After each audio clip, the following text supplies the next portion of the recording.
Hello everyone, good afternoon. My name is Muntashir Billah. I am an assistant professor at the Department of Civil Engineering at Lakehead University in Ontario, Canada. And my co-author is Professor Shahri Alam from UBC Okanagan. So today I'll be talking about seismic performance assessment of a multi-span continuous concrete girder bridge in British Columbia, considering soil structure interaction. This is the outline of our today's presentation. First, I will provide a brief overview about the motivation and objective of this research, then a brief overview about the seismic fragility and the methodology used in this study, and then detailed finite element modeling and the results and conclusion from this study. So we all know that British Columbia is Canada's Pacific gateway and locates is in the high seismic zones of Canada. There are more than 3,000 highway bridges in British Columbia, which is actively operated by the BC Ministry of Transportation. However, many of these bridges were non-seismically designed before 1970, where any seismic design code was not in practice in Canada. And also the Cascadia subduction zone, which extends from the Vancouver Island to the Northern California, is home to infrequent but potentially devastating earthquakes.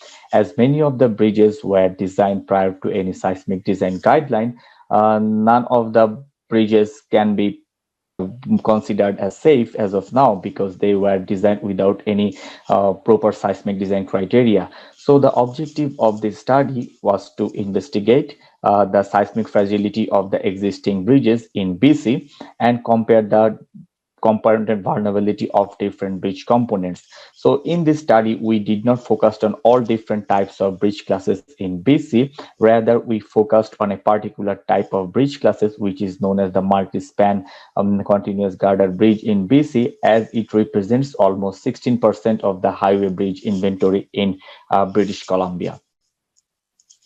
So let us get a small overview of the seismic fragility assessment as it expresses the seismic vulnerability of bridge during a seismic event, and it indicates the conditional probability of damage. So it gives you an indication that what would be the probable structural performance over a wide range of potential earthquake intensity.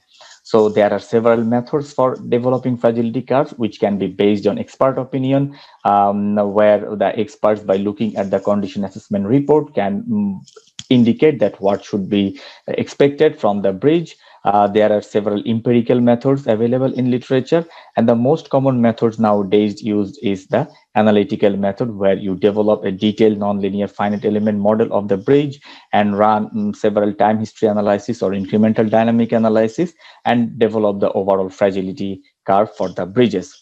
So in short, seismic fragility assessment provides us an overview that under a given seismic event, what would be the probable structural performance over a potential range of earthquake intensity.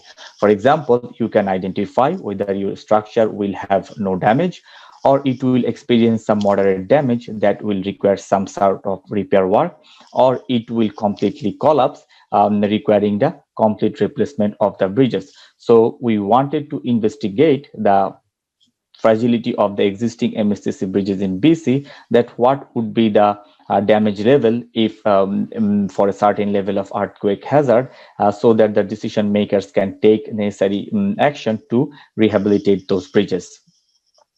So the methodology that we followed in the study that started with the first selecting a suite of suitable ground motions.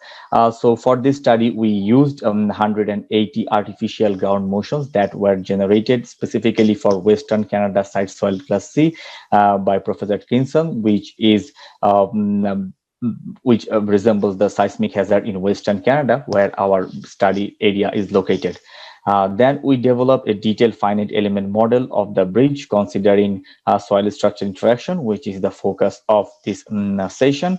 Then after conducting time history analysis of the bridge, we estimated the component responses such as the bridge pair displacement ductility, the response of the bearing, elastomeric bearings, or whatever the other types of bearing in different bridge classes, then also the abutment response.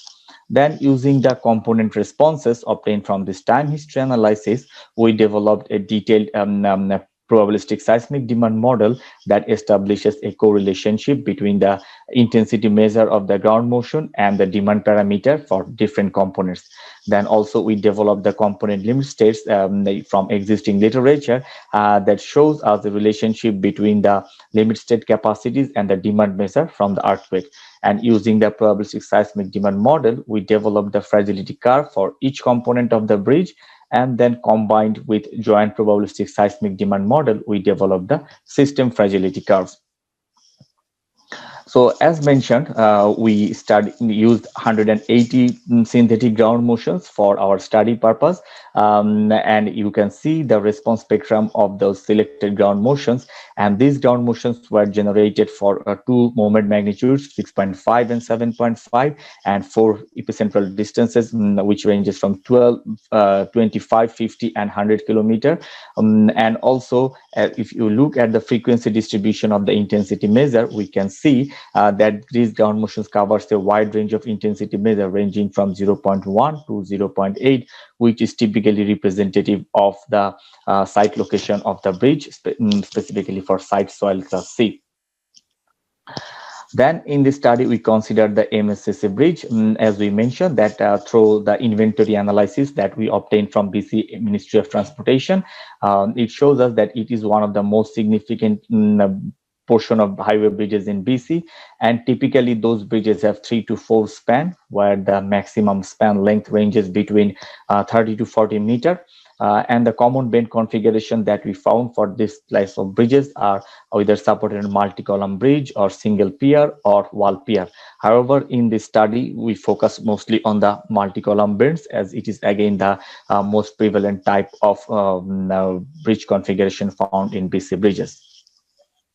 So this figure shows the typical plan and elevation of the bridges that you can see, where the span lengths are variable, the foundation conditions are also variable, and we found the skew angles ranges between 0 to 30 degree for the bridge inventory from BC Ministry of Transportation. And this shows the typical superstructure and the substructure configuration, where you can see in mostly the bridges are either steel girder or concrete girder bridge supported on simple elastomeric bearing pads with and without shear keys, and also they are supported on 2-column bends, and the foundation type is both shallow foundation and the deep foundation.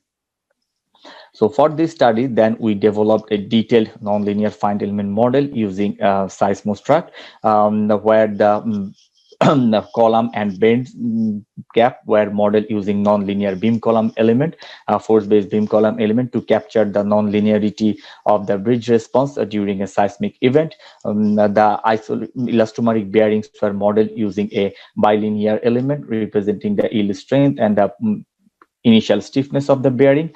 Now, since during a seismic event, it is expected that the bridge superstructure will remain elastic, so the superstructure elements were modeled using linear elastic elements, where the properties of the superstructure were calculated based on the geometric configuration and the material properties obtained from the bridge drawings. For modeling the abutment and the deck pounding response, a impact element that considers the gap and the pounding between the deck and abutment was also utilized. And for this bridge classes, the abutment and the bend foundations were modeled using considering shallow foundation, where the foundation response were modeled using simplified model, not the detailed approach, because the information that we got from the ministry and the drawing that did not include all the detailed information about the soil report, so it was not possible to model the soil response in detail. So instead, we use simplified compliance springs as suggested by Canadian Highway Bridge Design Code, so which I will discuss in my subsequent slide, were utilized for modeling the response of the shallow foundation both at the abutment and the foundation location. So for modeling the nonlinear beam column elements for concrete model, we use the Mander et al. Concrete model, where both the core concrete and the unconfined concrete was discretized into small fibers. And for the steel model, the Managoto Pinto steel model was utilized to capture the nonlinear response of the steel reinforcement. For the foundation modeling, as we mentioned, that we used the soil founded interaction with the incorporation of simplified spring element. So these were represented by spring and dashboard materials using zero length spring elements. So the compliance springs, that the stiffness of the springs were calculated using the simplified procedure as described in the Canadian Highway Bridge Design Code, which requires only the dimension of the foundation and the density of the underlying soil, so which we could easily obtain from the bridge drawing and the soil information provided in the bridge drawing. And using those information, the soil springs for the bridges were calculated, and the dashboard elements or the damping elements for the foundation springs were calculated using the formula proposed by Clough and Penzen. And those also relate to the dimension of the foundation as well as the soil properties. After that, in order to consider the uncertainties in the geometric configuration of the bridge, a total of 12 bridge sample geometry were created based on the inventory analysis, where for simplicity, we considered all span to be bridges to be consisting of 3 span, and the variables were the middle span length and the end span length, the height of the column, the width of the deck, and the skew angle. So from the inventory analysis, we came up with 12 bridge geometry that covers a wide range of MSCC bridge configurations found in PC. In addition to that, in order to capture the uncertainty in the material properties and the geometric nonlinearity, 15 different uncertain parameters were considered, which includes the concrete and the steel material properties, also the elastomeric bearing properties including the coefficient of friction and the initial stiffness, the gap between the deck and abutment, and the stiffness of abutment, both active and the passive direction, as well as the foundation stiffness in rotation and the translational direction. So considering all these parameters, we tried to capture the uncertainty associated with the different modeling parameters to make our fragility curves a more reliable one. However, we did consider the uncertainty, but the treatment of uncertainty is also a major concern. If they are not captured properly, then it might result in unreliable fragility estimates. So in order to capture the uncertainty, we used Latin hypercube sampling technique instead of random sampling that allowed us to generate 180 statistically different yet nominally identical bridge samples. So what we did here is and then it was paired with the 180 synthetic ground motions. So this shows you an example that how this random sampling was done. So if we had different uncertain material properties such as the concrete strength, yield strength of the longitudinal and the transverse reinforcement, and the gap and the damping, we paired them randomly. So we had in this case total 15 different parameters and 12 bridge geometry that gave us a total of 180 bridge samples. Then these 180 bridge samples were randomly paired with the 180 synthetic ground motions to capture the response of the bridge under a wide variety of ground motions. And these ground motions were applied in the bridge's both orthogonal direction, in the transverse and the longitudinal direction of the bridge. And but however, in developing the fragility curves, only the maximum response either in longitudinal or transverse directions were only considered. After that, we had to develop some damage states that dictate the probability of exceeding a certain damage states. So in this study, we considered 5 different component limit states, such as the column displacement ductility, elastomeric bearing displacement in the longitudinal and the transverse direction, and the abutment wing wall and back wall deformation. And for developing these damage states, we followed the suggestion from the previous research studies conducted on the existing bridges that shows the capacity limit states of different bridge component. After we ran the detailed time history analysis with our nonlinear models, we developed the probabilistic seismic demand model for each of the bridge component that was considered in this study, which establishes a logarithmic correlation between the intensity measure and the demand parameter of the bridge under consideration. So in this study, we consider peak ground acceleration of the ground motion as the intensity measure of the ground motion, as many research in the past have shown that PGA can be an optimal intensity measure for the seismic fragility assessment of bridges. In addition to that, for this study, we also performed a sensitivity analysis of different or the efficiency analysis for different intensity measure, and we found that PGA serves as the most efficient and the proficient intensity measure for these classes of bridge. After that, using the PSDM, the regression coefficients A and B for different parameters, different component limit states, and the dispersion and their demands, which is represented by the beta, which is conditioned upon the demand and the intensity measure were obtained.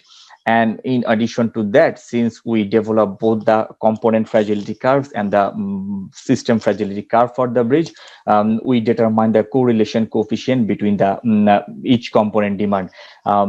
Since the component fragilities were combined using joint probabilistic seismic demand model to generate the system fragility curve, it was necessary to identify that how one component response is related to other component response, and that somewhat shed lights on the overall dynamics of the bridge behavior. So it was found that the displacement ductility of the bridge pier as well as is connected to the longitudinal response of the elastomeric bearing with a high correlation coefficient. But on the other hand, the column displacement ductility was weakly correlated to the bearing transverse deformation. Also, the column displacement ductility was strongly correlated to the abutment back wall deformation, which shows that the overall bridge response was controlled mostly in the longitudinal direction. So using the probabilistic seismic demand model and the component demands, the fragility curves for each bridge component from figure A to E were developed. And after that, the system fragility curve for the bridge was developed using the joint probabilistic seismic demand model. So here you can see that the solid lines provides the fragility curves considering the soil structure interaction, and the dotted line shows the fragility curves with without the soil structure interaction considering the fixed boundary condition. So as you can see, for some components, especially for the abutment back wall and the wing wall response, the consideration of the soil structure interaction affects the seismic vulnerability of the abutment back wall and wing wall. But on the other hand, when we consider soil structure interaction, it reduces the fragility of the column to some extent. So this can be explained that so when we consider soil structure interaction, it introduces some rocking response into the column. As a result, it reduces the overall vulnerability of the column. However, when we consider soil structure interaction in case of abutment, it reduces the abutment stiffness and allowed to displace the abutment more as compared to a simplified roller or fixed boundary condition. So that in turn increase the abutment vulnerability in the slight and moderate damage state. However, when we develop the system fragility curve, we see that the slight and the complete damage state is not that much influenced by the consideration of soil structure interaction, but the intermediate states such as the moderate and the extensive state is affected by the consideration of soil structure interaction.